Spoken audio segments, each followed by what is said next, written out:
There's a lot of misconceptions about being an airline pilot. In this video, I'm going to answer the 5 most common misunderstandings that people have about being an airline pilot. 963 heavy, sliding 190, maintain 10,000, runway 18 left, clear for takeoff. Hey crew, welcome to 7-4 Gear. My name's Kelsey, I'm a 747 pilot.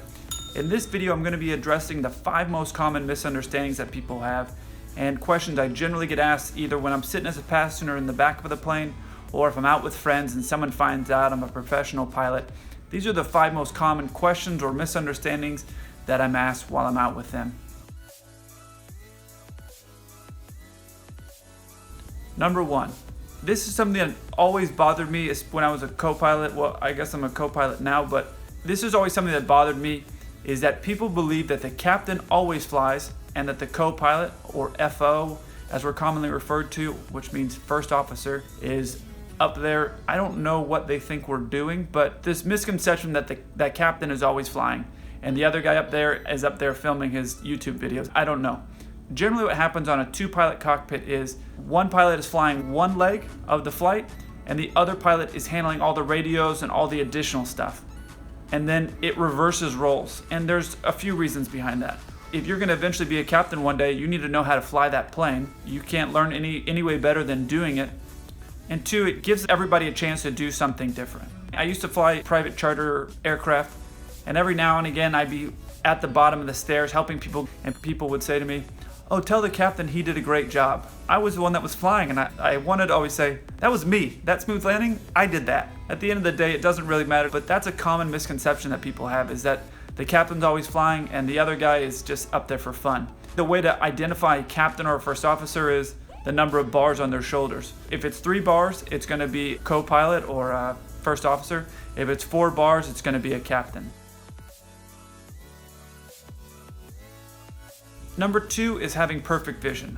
That's another misconception that people generally have. People will say, "Oh man, you're a pilot, you must have perfect vision." My vision is good and I don't have to wear glasses to fly. As long as your vision is correctable to 20/20, you should be able to pass your vision test to become a commercial aviator. Every 6 months or a year, depending on your age, you have to go back for a series of tests to make sure that your health is up to standard to continue to be a commercial aviator. Having your vision checked is one of those things. While my vision is good, thank you for noticing, it is not necessary to have 20/20 or perfect vision to be a professional pilot. So if you're wondering, "Man, can I be a pilot? My vision's not good, I'm wearing glasses," it's totally fine. As long as you can pass an eye exam and have correctable to 20/20 vision, you'll be fine to be a professional aviator.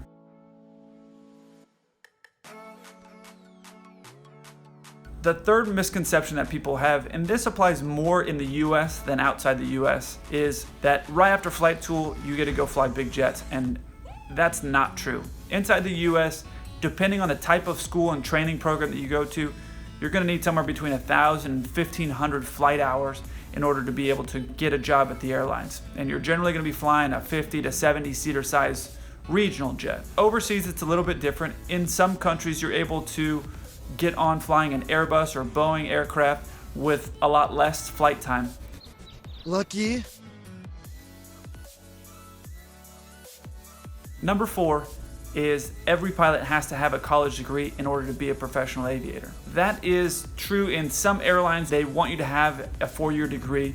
In some cases, they want you to have a 4-year degree that was completed in 4 years or less and immediately after high school. It changes from airline to airline as far as what they're expecting. You're wondering about being a professional aviator and flying for the airlines and you haven't finished college?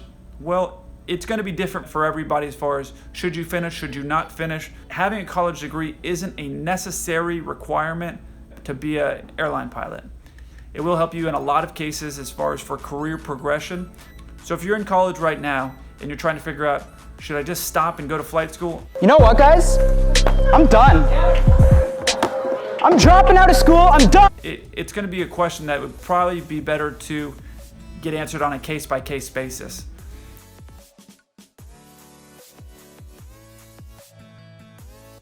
This one is maybe the most common question I get asked, especially when I'm out on a date. I'm single.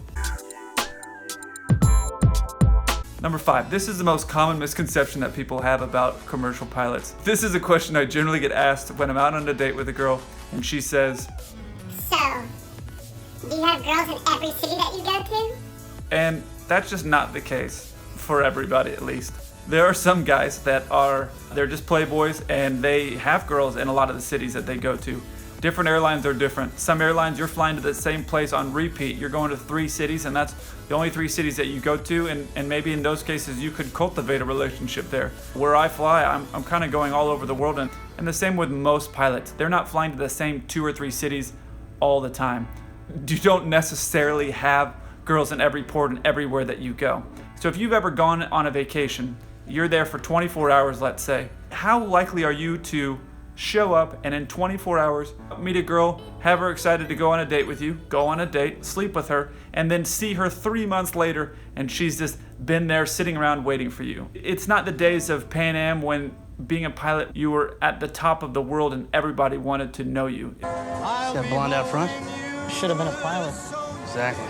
Okay crew, that wraps up the video about general misconceptions people have about airline pilots and flight crew members. If you like this video, give it a thumbs up, and if you haven't, hit the subscribe button.